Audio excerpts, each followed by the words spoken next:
মৰমৰ ছাত্ৰ-ছাত্ৰীসকল তোমালোকক মোৰ ইউটিউব চেনেলটোলৈ স্বাগতম জনাইছো। আজি আমি ক্লাছ 8ৰ হিন্দী কিতাপখনৰ 2 নম্বৰ পাঠত থকা কশ্মীৰী চেপ এই পাঠটোৰ প্ৰশ্নৰ উত্তৰখিনি আলোচনা কৰিম। তোমালোকে যদি এতিয়ালৈকে মোৰ চেনেলটো সাবস্ক্ৰাইব কৰা নাই তেনেহলে চেনেলটো সাবস্ক্ৰাইব কৰি লবা আৰু ভিডিঅটো ভাল লাগিলে লাইক কৰিবা, কমেন্ট কৰিবা আৰু ভিডিঅটো তোমালোকৰ বন্ধু-বান্ধৱীক শ্বেয়াৰ কৰি দিবা। এতিয়া আমি অভ্যাসমালাত থকা প্ৰশ্নকেইটা আলোচনা কৰিম। ইয়াতে দিয়া আছে 5 से অৰ্থাৎ পাঠৰ পৰা। এতিয়া 1 নম্বৰ প্ৰশ্নটো দিয়া আছে कश्मीरी सेब कहानी को पढ़कर अपने शब्दों में सुनाओ। ইয়াৰ অৰ্থটো হৈছে কাশ্মীৰী আপেল নামৰ কাহিনীটো পঢ়ি নিজৰ ভাষাত শুনোৱা। এতিয়া এই কাহিনীটো তোমালোকে নিজে নিজে ক'বলৈ চেষ্টা কৰিবা। এইটো তোমালোকে নিজে নিজে কৰিব লাগিব। কাহিনীটো এবাৰ পঢ়ি লবা, তাৰ পিছত তোমালোকে ক'বলৈ চেষ্টা কৰিবা। আৰু যদি তোমালোকক এই কাহিনীটোৰ মূল ভাৱ লিখিব দিয়ে তেনেহলে তোমালোকে ইয়াৰ পৰা এই কথাখিনি লিখিব লাগিব। এইখিনি হৈছে এই কাহিনীটোৰ মূল ভাৱ।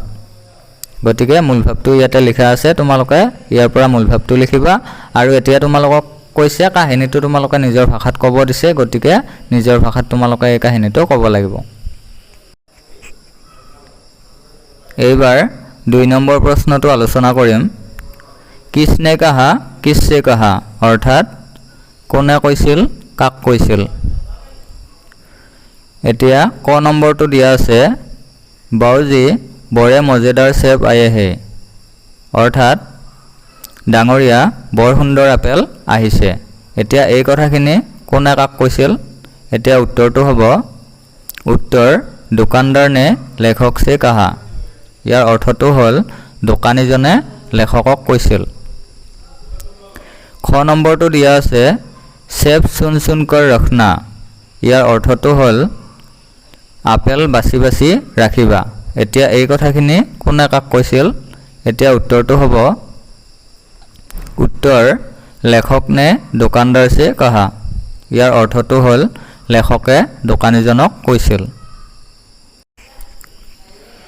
এইবাৰ 3 নম্বৰটো দিয়া আছে এক বাক্য মে উত্তৰ লিখো অৰ্থাৎ এটা বাক্যত উত্তৰ লিখা। এতিয়া ক নম্বৰটো দিয়া আছে দোকান पर किस रंग के सेब सजे हुए थे। ইয়াৰ অৰ্থটো হ'ল দোকানখনত কি ৰঙৰ আপেল সজাই থোৱা হৈছিল। এতিয়া উত্তৰটো হ'ব ক নম্বৰ উত্তৰ দোকান पर अच्छे रंगदार गुलाबी सेब सजे हुए थे। ইয়াৰ অৰ্থটো হ'ল দোকানখনত ভাল গোলাপী ৰঙৰ আপেল সজাই থোৱা হৈছিল। খ নম্বৰ প্ৰশ্নটো দিয়া আছে बनारस किस आम के लिए प्रसिद्ध है। ইয়াৰ অৰ্থটো হ'ল বেনাৰস কি আমৰ বাবে বিখ্যাত। এতিয়া উত্তৰটো হ'ব খ নম্বৰ উত্তৰ बनारस लंगड़े आम के लिए प्रसिद्ध है। ইয়াৰ অৰ্থটো হ'ল বেনাৰস লেঙেৰা আমৰ বাবে বিখ্যাত। এবাৰ গ নম্বৰ প্ৰশ্নটো দিয়া আছে লেখক নে দোকানদাৰ সে কিতনে সেব মাংগে। ইয়াৰ অৰ্থটো হ'ল লেখকে দোকানীজনৰ পৰা কিমান আপেল বিচাৰিছিল। এতিয়া উত্তৰটো হ'ব গ নম্বৰ উত্তৰ লেখক নে দোকানদাৰ সে 8 सेर सेब मांगे। ইয়াৰ অৰ্থটো হ'ল লেখকে দোকানীজনৰ পৰা আধা খেৰ অৰ্থাৎ আধা কিলোগ্ৰাম আপেল বিচাৰিছিল। তাৰ পিছৰ প্ৰশ্নটো হ'ল খ নম্বৰ লেখক নে দোকানদাৰ কো কিতনে पैसे দিয়ে। ইয়াৰ অৰ্থটো হ'ল লেখকে দোকানীজনক কিমান পইচা দিছিল। এতিয়া উত্তৰটো হ'ব খ নম্বৰ উত্তৰ লেখক নে দোকানদাৰ কো 4 आने पैसे দিয়ে। ইয়াৰ অৰ্থটো হ'ল লেখকে দোকানীজনক 4 অনা পইচা দিছিল। তাৰ পিছত 9 নম্বৰ প্ৰশ্নটো দিয়া আছে ফল খানে কা উপযুক্ত সময় কিয়া है। ইয়াৰ অৰ্থটো হ'ল ফল খোৱাৰ উপযুক্ত সময় কি। এতিয়া উত্তৰটো হ'ব উত্তৰ ফল খানে কা উপযুক্ত সময় प्रातःकाल है। ইয়াৰ অৰ্থটো হ'ল ফল খোৱাৰ উপযুক্ত সময় হ'ল ৰাতিপুৱা। এইবাৰ 4 নম্বৰ প্ৰশ্নটো দিয়া আছে সংক্ষেপ মে উত্তৰ লিখো অৰ্থাৎ চমুকৈ উত্তৰ লিখা। এতিয়া মই ইয়াতে থকা এই গোটেইকেইটা প্ৰশ্নৰ উত্তৰ তোমালোকক লিখি দিম। ক নম্বৰ প্ৰশ্নটো হ'ল हमारे बदले हुए खाद्याभ्यास के बारे में लेखक का क्या विचार है। ইয়াৰ অৰ্থটো হ'ল আমাৰ পৰিৱৰ্তন হোৱা খাদ্যাভ্যাসৰ বিষয়ে লিখকে কি কৈছে। এতিয়া उत्तरটো হ'ব, उत्तरটো মই লিখি দিছোঁ। लेखक ने कहा है कि आजकल हमारे शिक्षित समाज में विटामिन और प्रोटीन के शब्दों में विचार करने की प्रवृत्ति हो गई। टमाटो को पहले क्विसेंट में भी ना पूछता था, अब टमाटो भोजन का आवश्यक अंग बन गया है।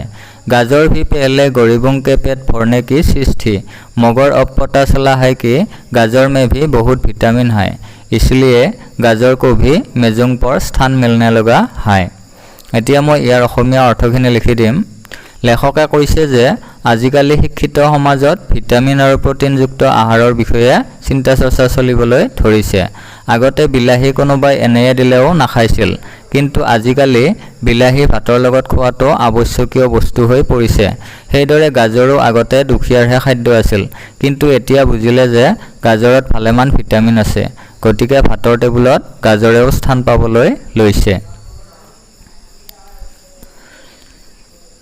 এবাৰ খ নম্বৰ প্ৰশ্নটো হৈছে सेब खाने के क्या क्या लाभ है।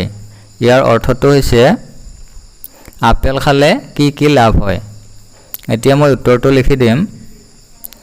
उत्तर, सेब में विटामिन और प्रोटीन पाया जाता है। कहा जाता है कि अगर हम रोज़ एक सेब खाएं तो हमें डॉक्टर के पास जाना नहीं पड़ेगा। सेब खाने से हमें शक्ति मिलती है और कोई बीमारियों से भी हम बच सकते हैं। ইয়াৰ অসমীয়া অৰ্থটো হ'ল আপেলত ভিটামিন আৰু প্ৰটিন পোৱা যায়। কোৱা হয় যে আমি যদি প্ৰতিদিনে এটাকৈ আপেল খাওঁ তেনেহ'লে আমি ডাক্তৰৰ ওচৰলৈ যোৱাৰ প্ৰয়োজন নহয়। আপেল খালে শক্তি পোৱা যায় আৰু আমি বিভিন্ন ধৰণৰ বেমাৰৰ পৰা বাচি থাকিব পাৰোঁ।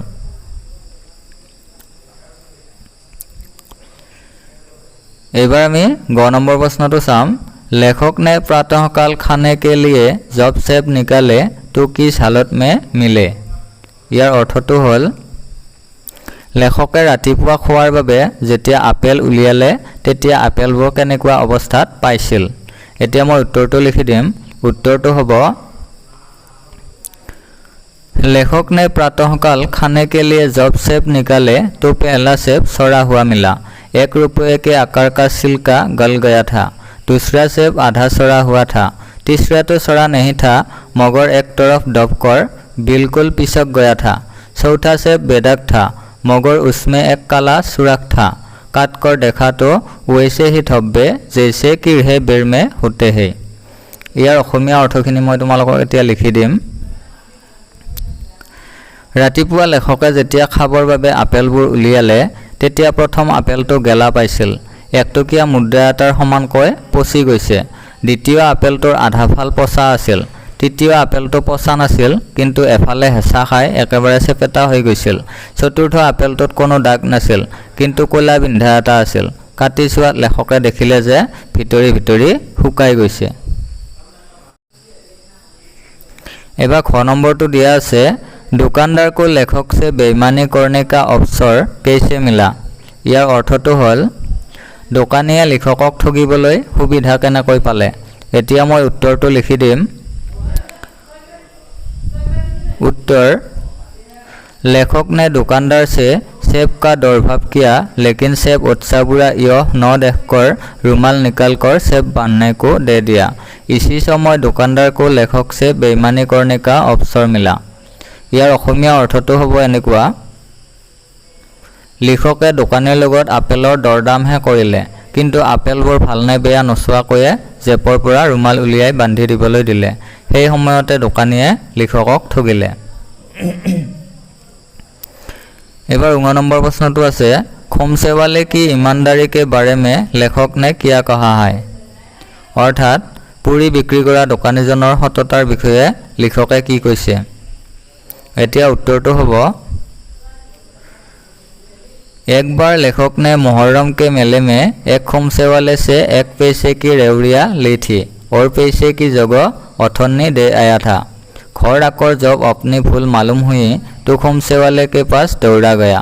आशा नहीं थी कि वह अथन्नी वापस करेगा, लेकिन उसने प्रसन्न मन से अथन्नी लौटा दी और उल्टे उसने लेखक से माफी भी मांगा। ইয়াৰ অসমীয়া অৰ্থখিনি মই এতিয়া লিখি দিম। লিখকে এবাৰ মহৰমৰ মেলাত এজন পুৰি বেপাৰীৰ দোকানৰ পৰা 1 পইচাৰ ৰেৱৰী নামৰ এবিধ মিঠাই কিনিছিল আৰু 1 পইচাৰ ঠাইত 8 অনা এটা দি আহিছিল। ঘৰ পোৱাৰ পিছত নিজৰ ভুল ধৰা পৰাত দোকানীৰ ওচৰলৈ দৌৰি গ'ল, কিন্তু দোকানীয়ে তেওঁক 8 অনাটো ঘূৰাই দিব বুলি আশা কৰা নাছিল। কিন্তু দোকানীজনে হাঁহি মুখেৰে লেখকক পইচাটো ঘূৰাই দিলে আৰু লেখকৰ ওচৰত তেওঁ ক্ষমাহে বিচাৰিলে। এইবাৰ খ নম্বৰ প্ৰশ্নটো দিয়া আছে, ইস কহানী সে কিয়া শিক্ষা মিলতি হায়, অৰ্থাৎ এই কাহিনীটোৰ পৰা কি শিক্ষা পোৱা যায়। এতিয়া মই उत्तर लिखी दिम। लेखक ने इस कहानी के आधार पर हमें ऐसा शिक्षा दिया है कि आज के दिनों में किसी को भी विश्वास न करें, कारण समाज में एक श्रेणी लोग दूसरे को नुकसान भरने के लिए रहती है। कोई भी सामान खरीदते समय ठीक से देख परख कर खरीदना चाहिए। यार অসমীয়া অৰ্থটো হ'ব, লিখকে এই কাহিনীটোৰ জৰিয়তে আজিৰ দিনত কোনো মানুহৰ বিশ্বাস নাই বুলি ক'ব বিচাৰে, কাৰণ সমাজত এক শ্ৰেণীৰ লোকে আন লোকক ক্ষতি কৰিব বিচাৰে। যিকোনো বস্তু কিনাৰ আগতে সেই বস্তুবোৰ আমি ভালদৰে লিৰিকি বিদাৰি চাইহে কিনিব লাগে। এইবাৰ আমি 5 নম্বৰ প্ৰশ্নটো আলোচনা কৰিম। सार पेशुं का इतना गम न हुआ जितना समाज के इस चारित्रिक पतन का, लेखक ने किस परिस्थिति में ऐसा कहा है। এতিয়া ইয়াৰ অৰ্থটো হ'ল, 4 অনা পইচাৰ বাবে ইমান দুখ পোৱা নাই যিমান সমাজত চাৰিত্ৰিক পতন হোৱাৰ বাবে পালো। লিখকে কি পৰিস্থিতিত এনেদৰে কৈছে। এতিয়া মই তোমালোকক উত্তৰটো লিখি দিম। প্ৰশ্নটো মই আকৌ এবাৰ ওপৰত লিখি দিছো। এতিয়া উত্তৰটো হ'ব, लेखक ने 4 आने पैसे देकर दुकानदार से 8 सेर सेब खरीदते थे, लेकिन लेखक ने जब सुबह नाश्ता करते समय सेब निकाले तो एक भी सेब खाने लायक नहीं था। दुकानदार ने जानबूझकर लेखक को सड़ा हुआ सेब दिया और लेखक के साथ धोखेबाजी का व्यवहार किया। इस परिस्थिति में लेखक ने कहा, 4 पैसों का इतना गम न हुआ जितना समाज के इस चारित्रिक पतन का। এতিয়া মই ইয়াৰ অসমীয়া অৰ্থখিনি লিখি দিম। লেখকে 4 অনা পইচা দি দোকানীৰ পৰা আধা কিলোগ্ৰাম আপেল কিনিছিল, কিন্তু লেখকে যেতিয়া ৰাতিপুৱা নাস্তা কৰিবলৈ আপেল উলিয়ালে তেতিয়া এটাও আপেল খাব পৰা অৱস্থাত নাছিল। দোকানীয়ে জানি বুজি লেখকক বেয়া আপেল দিছিল আৰু লেখকৰ লগত ঠগবাজি কৰিছিল। এই পৰিস্থিতিত লেখকে কৈছিল, 4 অনা পইচাৰ বাবে ইমান দুখ পোৱা নাই যিমান সমাজত চাৰিত্ৰিক পতন হোৱাৰ বাবে পালো। তোমালোকে ইয়াৰ পৰা উত্তৰটো লিখি ল'বা। এইবাৰ আমি 6 নম্বৰ প্ৰশ্নটো আলোচনা কৰিম। सत्य कथन के सामने सही का निशान और असत्य कथन के सामने गलत का निशान लगाओ। এতিয়া ইয়াৰ অৰ্থটো হ'ল, সত্য উক্তিবোৰত শুদ্ধ চিন লগোৱা আৰু অসত্য উক্তিবোৰত ভুল চিন লগোৱা।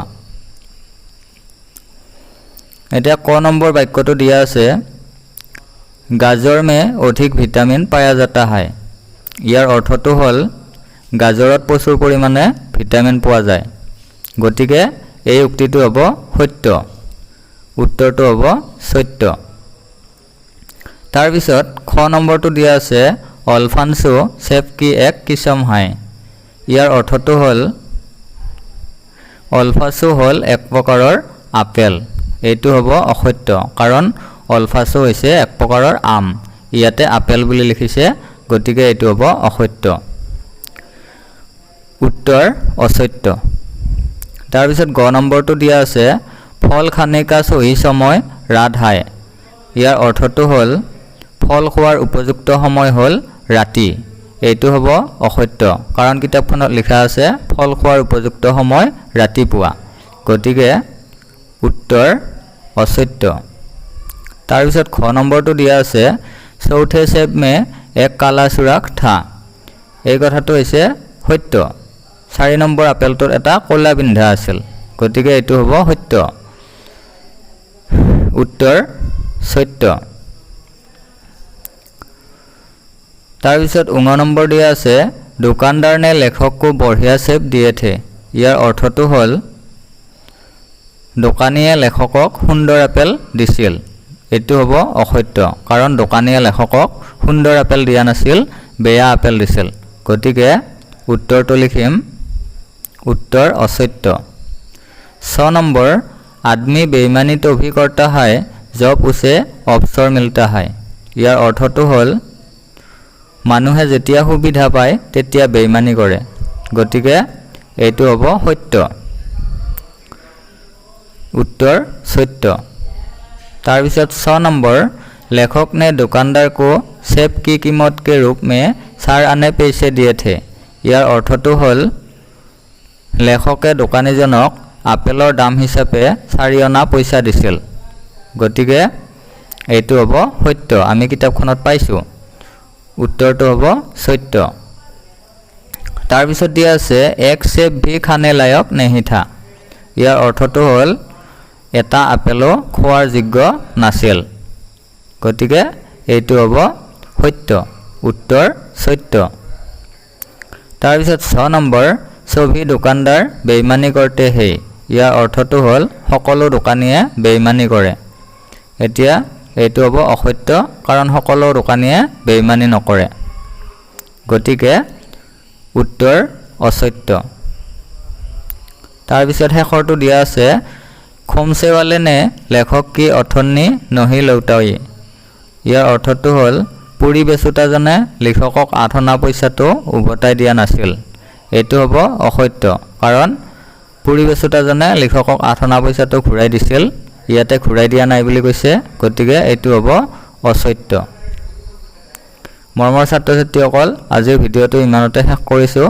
আমাৰ যিখিনি প্ৰশ্নৰ উত্তৰ কৰিবলৈ ৰৈ গ'ল সেই প্ৰশ্নৰ উত্তৰখিনি ইয়াৰ পিছৰ ভিডিঅ'টোত আলোচনা কৰিম।